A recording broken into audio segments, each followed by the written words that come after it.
കാത്തിരിപ്പിന്റെ പോരാട്ടങ്ങൾക്കിടയിലും ദൈവത്തെ എങ്ങനെ ആരാധിക്കാമെന്ന് നമുക്ക് പഠിക്കാം. യഹോവയുടെ മുമ്പാകെ മിണ്ടാതെ ഇരുന്ന് അവനായി പ്രത്യാശിക്ക. സങ്കീർത്തനം 37:7.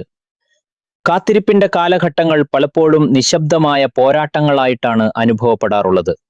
ഒന്നും സംഭവിക്കുന്നില്ലെന്ന് തോന്നും, ഉത്തരങ്ങൾ വൈകുന്നു, എന്തെങ്കിലും ചെയ്യാൻ നാം സമ്മർദ്ദത്തിലാകുന്നു. എന്നാൽ ഇത് വെറുതെ ഇരിക്കേണ്ട ഒരു കാലമല്ല, ഇതൊരു ആത്മീയ യുദ്ധക്കളമാണ്. ഇങ്ങനെയുള്ള നിമിഷങ്ങളിൽ ആരാധന നമ്മുടെ ആയുധമായി മാറുന്നു. ശാന്തത പാലിക്കാൻ തീരുമാനിക്കുന്നതും പരാതിപ്പെടാതിരിക്കുന്നതും ദൈവത്തിന്റെ സമയത്തിൽ വിശ്വസിക്കുന്നതുമൊക്കെയും ആരാധനയുടെ രൂപങ്ങളാണ്.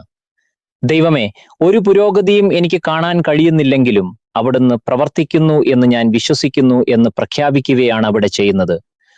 കാത്തിരിപ്പിലെ പോരാട്ടം ജയിക്കുന്നത് തിടുക്കം കാട്ടി മുന്നോട്ടോടുന്നതിലൂടെയല്ല, മറിച്ച് വിശ്വാസത്തിൽ സ്വന്തം നിലയുറപ്പിച്ച് നിൽക്കുന്നതിലൂടെയാണ്. കാത്തിരിക്കുമ്പോൾ നാം ദൈവത്തെ ആരാധിക്കുമ്പോൾ ഭയത്തിനോ നിരാശയ്ക്കോ സംശയത്തിനോ നമ്മുടെ മേൽ അധികാരം ലഭിക്കുന്നില്ല.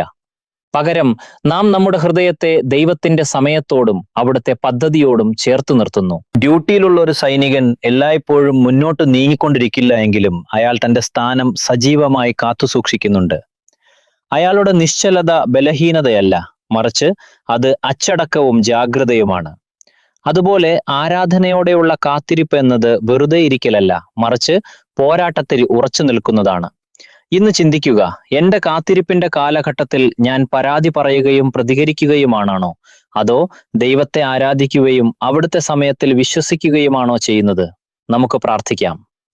പിതാവേ, കാത്തിരിപ്പിന്റെ കാലഘട്ടങ്ങളിലും അങ്ങേ ആരാധിക്കാൻ എന്നെ സഹായിക്കണമേ.